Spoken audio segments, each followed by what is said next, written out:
Halo, perkenalkan nama saya Krisna Yosef Alusius Jagian dengan NPM 2109200006. Saya dari Program Studi Pendidikan Bahasa dan Sastra Indonesia. Saya mahasiswa dari Universitas Katolik Santo Thomas Medan. Baik, saya akan memenuhi tugas mata kuliah Sosiolinguistik dengan judul mata kuliah saya Ada Istiadat pada Kematian di Masyarakat Batak Toba. Dengan dosen pengampu saya, Ibu Liana Siburian, SPD M.Hum. Baik, kali ini saya akan menjelaskan perbedaan dari sari matua dan saur matua. Baik, di sini saya menjelaskan sari matua adalah di mana jika si almarhum sudah memiliki cucu namun masih meninggalkan anak yang belum menikah, maka di dalam peti posisi tangan akan dilipat di atas perut. Posisi tangan tersebut memiliki makna yang dimana artinya si almarhum masih ada tanggungan atau beban yang ditinggalkannya di dunia. Sementara saur matua sendiri yaitu anak-anak sepeninggalan almarhum sudah menikah, baik sudah memiliki cucu ataupun belum, maka posisi tangan di dalam peti diletakkan di samping badannya, yang bermakna bahwa almarhum telah lepas semua beban atau tanggung jawabnya sebagai orang tua selama dia hidup di dunia. Bagi yang saur matua, pihak keluarga yang ditinggalkan dapat memotong sapi ataupun kerbau yang nantinya akan dibagi-bagikan ke pihak keluarga yang lain. Namun kesanggupan ini juga harus mempertimbangkan keadaan finansial keluarga tersebut. Jika keluarga yang ditinggalkan belum mampu untuk memotong kerbau ataupun sapi, maka memotong hewan B2 dapat menjadi solusinya. Upacara adat kematian untuk saur matua biasanya bisa berlangsung sekitar 1 minggu. Sedangkan sari matua sendiri upacara pemakamannya hanya berlangsung selama 1 hari saja, dan pada hari itu juga jenazah sudah dapat dikebumikan. Pelaksana upacara saur matua ini dibagi menjadi 2, yaitu yang pertama upacara pada saat di rumah, dan yang kedua upacara pada saat maralaman atau di halaman depan rumah. Yang pertama yaitu upacara di dalam rumah atau di jabu. Pada saat upacara di dalam rumah akan dimulai mayat dari orang tua yang meninggal dibaringkan di jabu bona atau ruang tamu. Letaknya berhadapan dengan kamar orang tua yang meninggal ataupun menghadap kamar anak-anaknya, lalu diselimuti dengan ulus saput, yaitu namanya ulusnya adalah ragiduk. Itulah yang menandakan bahwa orang yang meninggal itu telah mati saur matua. Yang pertama dalam pelaksanaan upacara saur matua di dalam rumah, yaitu ada juga upacara Sijagaron, yaitu Sijagaron adalah masing-masing tanaman yang digunakan dalam Sijagaron ini juga memiliki makna mendalam tentang kehidupan. Daun beringin diartikan sebagai keberhasilan dalam hidup, harus memiliki kesatuan keluarga dan masyarakat yang berguna untuk orang banyak.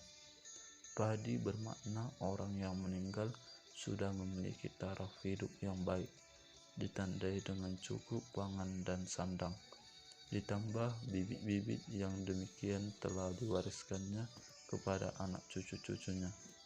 Kemiri yang mengandung minyak bermakna untuk mencapai taraf hidup yang baik harus memberi arti bagi masyarakat sehingga bisa meresap serta diterima semua pihak. Sementara sanggar dimaknai sebagai simbol kehidupan yang kerap turun naik karena di berbagai cobaan hidup, tetapi tidak pernah patah. Namun Sijagaron ini juga dilaksanakan atau dilakukan pada saat di dalam rumah dan dibawa oleh menantu perempuan dan dibawa di atas kepala. Dalam acara adat pemakaman, si Jagarun ini harus dibawa di atas kepala menantu perempuan keluarga orang yang meninggal.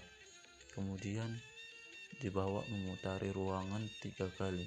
Begitu acara selesai, padi yang akan diampang juga bisa disebar di halaman pemilik rumah.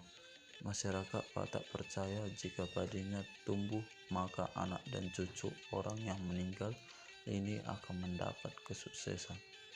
Namun dari isi si Jagaron ini juga ada berbagai tanaman, yaitu hariara atau ara, silinjuang atau sejenis tumbuhan berbatang lurus, daun beringin atau beringin, ompu-ompu atau bunga bakung, sanggar atau ilalang beruas, sihilap atau sejenis tumbuhan daun seperti kipas, pilo-pilo atau daun enau muda, gabiri atau kemiri, eme atau padi, dan pirani manuk atau telur ayam. Kemudian semua benda tersebut dirangkai dan ditancapkan ke dalam tumpukan padi dalam ampang atau bakul yang terbuat dari anyaman bambu. Yang kedua, upacara pada di halaman depan rumah. Maralaman adalah upacara terakhir sebelum penguburan pada orang tua yang meninggal sempurna atau saurmatua. Bagi adat Batak Toba, orang yang mati saurmatua berarti telah menikahkan seluruh anaknya dan telah memiliki cucu dari anak perempuan maupun dari anak laki-laki. Karena sudah sempurna saur kematiannya, maka acara pemberangkatannya harus dilakukan sempurna, yang disebut ulaun nagok atau adat penuh. Ulaun nagok dilaksanakan maralaman di halaman rumah, dan makana atau boan yang disiapkan adalah si gagak duhut atau kerbau.